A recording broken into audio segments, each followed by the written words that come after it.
The similarities are evident in Episode 7, where the UNSC pits the inexperienced Spartan 3 soldiers against the more powerful, agile, and merciless Covenant fleet.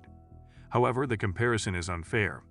The ancient Spartans were skilled fighters who were ready to give their all in any conflict, believing that they would lose.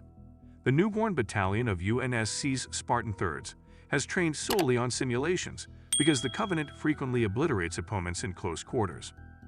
After getting back together with Cortana, Master Chief's aim was to locate the Halo rings before his Covenant adversary Makee could. Master Chief and Makee each made touch with their own keystones at the cliffhanger ending of Episode 6, which set up the much-anticipated vision for the audience. Makee and Master Chief reunite within a surface-level perspective of the Halo ring. Makee describes hearing what sounds like a living Halo calling to her. Makee responds that it's war and that each side wants to kill the other, because they are the ones who are not entirely human or Covenant, and are designed for something better. Master Chief is enraged at Makee for taking the Covenant to Reach and killing all those people. When Makee says she can finally locate Halo, John begs her not to lead the Covenant to the ring in case they blow everything up. The events taking place in the actual world interrupt their conversation. The Arbiter and his followers are still fighting the Covenant priest and his adherents, who are still devoted to the Hierarch leaders, while Master Chief is being held captive by ONI forces on Onyx. Makee is stuck on the Arbiter's ship, with the exception of Makee, who ducks, covers, and leaves the room. Everyone in the vicinity is stunned by the energy released by both Halo keystones. After pursuing Makee into a remote area of the ship, the priest is taken aback to see Cortana there. Cortana shows that she is conversant in the Covenant language and can divert the priest long enough for Makee to bless him by stabbing him through the heart with a laser sword. When Cortana displays a star map, Makee is able to locate the Halo ring at last. Admiral Margaret Perengoski and James Ackerson, the leaders of ONI, strategize how to contain the damage.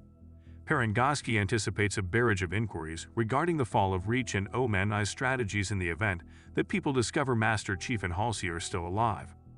Perengoski informs Ackerson that there is no we in this scenario and that the instructions he received from her came from someone who was not even formally associated with ONI, despite Ackerson's attempt to claim that they would be covered. Ackerson is shaken, but his trepidation intensifies when ONI communications re-establish, following Cortana's hack in the previous episode, and they learn that their tracking of the Covenant fleet is receiving a disrupted signal from the fleet's most recent area, which the technicians speculate is a black hole.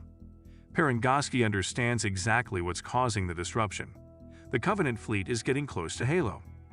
The troops hear Master Chief and yield when he suggests that soldiers always have a gut feeling about whether or not what they are doing is right. The commander continues to draw her gun on Chief, but Kai fulfills her earlier season threat by giving the commander a back-of-the-head punch. Halsey is back with her daughter, UNSC Commander Miranda Keyes, in what Halsey describes as the ancient library ruins found underneath the planet Onyx. Quan Ha is baffled by the structure. Miranda calls out Halsey's boast of being able to unlock the chambers of the ruins in weeks, when it took her months, and then demonstrates her own advances. When one chamber opens, Miranda asks Halsey what was in it, as the discovery wasn't listed in her notes. Halsey confesses that it was mixed DNA, human combined with something else. Perengoski and Ackerson are in the command center of the ONI base on Onyx, launching a retaliatory counter-offensive against the Covenant fleet. The 1st Battalion is quickly obliterated by the enemy, but Perengoski sends in another wave with no hesitation. A horrified Ackerson questions the human cost of the attack. Perengoski asks him to consider what's really at the end of the Covenant's flight path. If Halo gets activated, there will be no more days to fight. It will be the end of days. Soren and his wife Lara are still in the strange arena they found on Onyx, and Soren reveals what it is, the place where they tested the Spartans as children when they had whittled the candidates down to Soren, John, Kai, Riz, and Vanek, the future Silver Team. In a partial flashback, Soren recounts how they had a squad of assailants sent against them, but the 5 kids all pulled together and fought as one, deciding then and there that they each had the warrior spirit of a Spartan. Soren doesn't want to pull his son Kessler out of ONI's clutches before he goes through the Spartan trials, claiming it will teach Kessler who he truly is. Lara won't hear it, reminding Soren that he now has a life, that he's as much a husband and father as he ever was a Spartan. She reminds him that as a mother, she's not letting anyone hurt her child as they once did Soren. Talia Perez is getting her new Spartan Javelin unit ready for battle. As Master Chief and Kai move across the base, they witness the fresh Spartans making their way. Chief is not in the mood to be forgiving, even when Kai tries to apologize for believing Ackerson, and ONI Chief gets on his way, telling Kai that Cortina can guide them to his armor. Miranda is being told by Halsey about the mutant DNA she discovered in the library, and how it inspired her to look for kids whose DNA abnormalities matched her own in order to form the Spartans. Quan responds that Halsey is a kidnapper, but Halsey firmly believes that her research will contribute to humanity's next evolutionary step. Halsey receives an artifact from Miranda that she found among the rubble. Quan touches the sealed vault that the UNSC is attempting to access and senses its response. Ackerson runs his own simulations using the same data spike that was used in the Spartan Javelin training simulation. He learns that a Covenant ship that has a spike inserted into it will not merely deactivate, as the simulations had shown. Rather, the ship will become a powerful bomb that may destroy a planet or more. Ackerson is discovered by Kai and Master Chief just as he is about to show his true colors. Kai doesn't intervene when Chief almost chokes Ackerson to death, until Ackerson tells Kai that Chief's armor is secured with a biometric lock that uses his face. Master Chief doubts Ackerson's honesty when Ackerson divulges what he knows about Parangoski's Kamikaze play to stop Halo and the Covenant. Ackerson takes Master Chief and Kai to the armor storage area for the Spartan Silver team. Chief is unable to take his eyes off of Vanak's armor as he tells Kai how disoriented Vanak was in his final moments. Ackerson tries to explain himself as a man doing his duty, but Chief offers him an alternative: either die like Vanak, with a hole in his chest, or reveal the plans for the suicide bomber that Ackerson, Parangoski, and ONI carried out on Reach. Halsey, Miranda, and Quan examine the star map in the library. Quan eventually realizes that what they are seeing is a star-based clock rather than a map.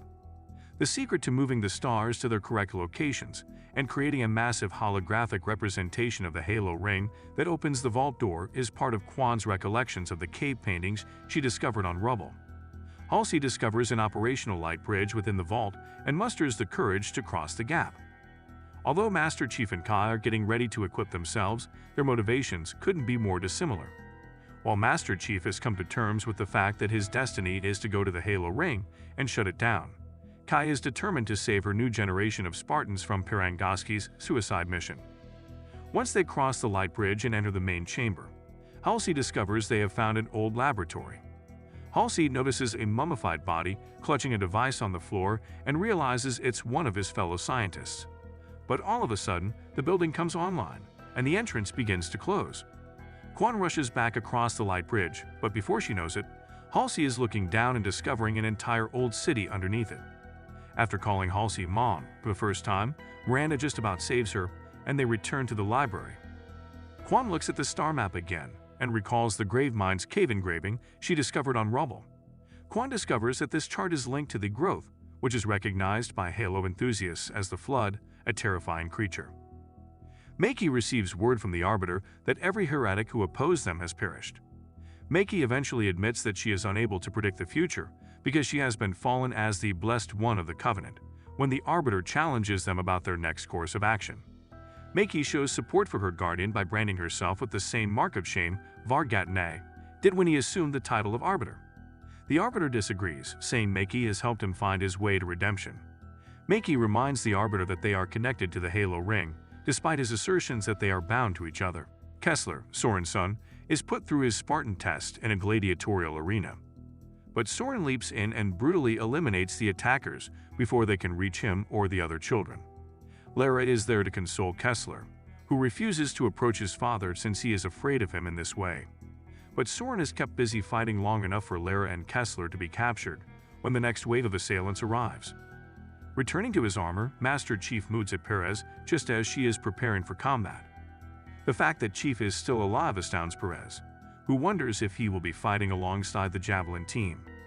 Perez is outraged when Chief admits that he is on his own mission. As Miranda and Halsey examine the relic from the old lab, they share a heart-to-heart. In order to feel as though she was working with Halsey and was closer to her, Miranda tells her mother that she completed the project in the library ruins.